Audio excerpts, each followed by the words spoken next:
उत्तर प्रदेश, मध्य प्रदेश समेत हिंदी पट्टी के राज्यों में राम लहर के बाद भी भाजपा का भरोसा डगमगाया हुआ है। ऐन कैन सत्ता में तीसरी बार आने के लिए उतावली भाजपा अब मिशन तोड़फोड़ तेज करने जा रही है। ईडी को भी पालतू कुत्ते की तरह टॉमी छू कहकर नंगा नाच करने के लिए दौड़ाया जा रहा है। नमस्कार, मैं हूँ विभ्यांशु पांडे।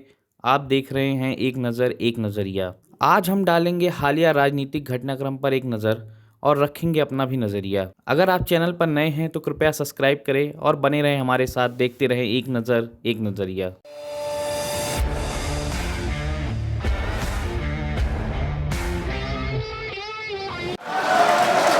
अभी तक आपने ईडी के जरिए सरकारें गिराने और बनाने का खेल देखा होगा, लेकिन अब एक नए तरह के तोड़फोड़ को देखने के लिए तैयार हो जाइए।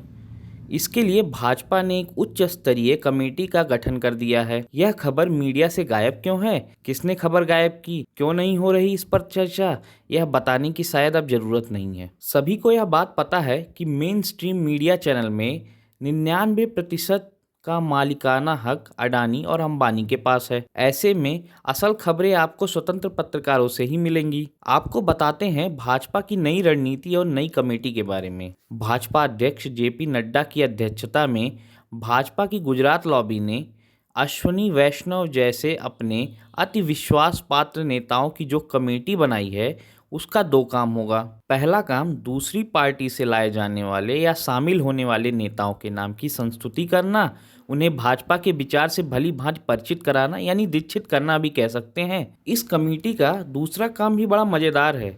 इन्हें भाजपा के भीतर के नाराज फुफ्फाओं पर नजर रखकर उनकी सूची तैयार करनी है, ताकि उन्हें लोकसभा चुनाव के मैदान के बाहर से रास्ता दिखाया जा सके या रास्ते से हटाने की रणनीति बनाई जा सके। दरअसल भाजपा की गुजरात लॉबी की सबसे बड़ी यह चिंता है कि बहुमत से अगर 50-60 सीटें कम हुई और सीटों का इंतजाम करना पड़ा, तो उसके लिए कहीं भाजपा के नाराज फुफ्फा खेल ना करा दें, सर्वसम्मति के नाम पर कोई नया चेहरा ना सामने आ जाए।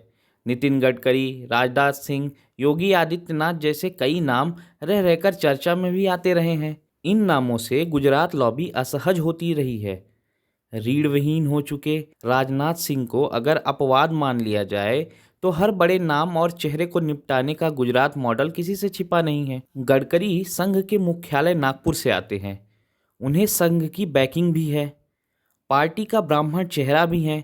इसके बावजूद समय समय पर गुजरात मॉडल का शिकार होते रहे हैं। यह किसी से छिपा नहीं है कि उनके कई मंत्रालय छीन लिए गए। सिर्फ एक मंत्रालय उनके पास बचा है। वह भाजपा के राष्ट्रीय अध्यक्ष भी रहे हैं, लेकिन वर्तमान में भाजपा की वर्किंग कमेटी से भी उन्हें बाहर किया जा चुका है। उन्हें रास्ते से हटाने के लिए उनका लोकसभा टिकट काटे जाने की भाजपा के भीतर चर्चा तेज हो चली है, जो बड़े बड़े नामों को डराने लगी है। हिंदी पट्टी के 3 राज्यों में जीत के बाद जिस तरह से एक एक कर दिग्गज निपटाए जा रहे हैं, उसके बाद यह देखना दिलचस्प होगा कि शिवराज वसुंधरा के बाद कौन। वैसे कई दिग्गजों को राज्यों में विधानसभा अध्यक्ष बनाने या जूनियर मुख्यमंत्रियों की कैबिनेट में उन्हें मंत्री बनवा देने से उनकी बेबसी देखने लायक है। राष्ट्रीय महासचिव रहे कैलाश विजयवर्गीय, पूर्व मुख्यमंत्री डॉक्टर रमन सिंह, केंद्रीय मंत्री नरेंद्र सिंह तोमर, प्रहलाद पटेल तो महज बयानगी हैं। इससे पहले 2 बार के मुख्यमंत्री फडणवीस को महाराष्ट्र में डिप्टी सीएम बनने पर मजबूर होते हुए देखा जा चुका है। इस दौर में कौन किस अंदाज में निपटा दिया जाए, सोचा भी नहीं जा सकता। यही तो है गुजरात मॉडल, जिसने अपना हुनर आडवाणी जैसे दिग्गज को निपटा कर दिखाया था।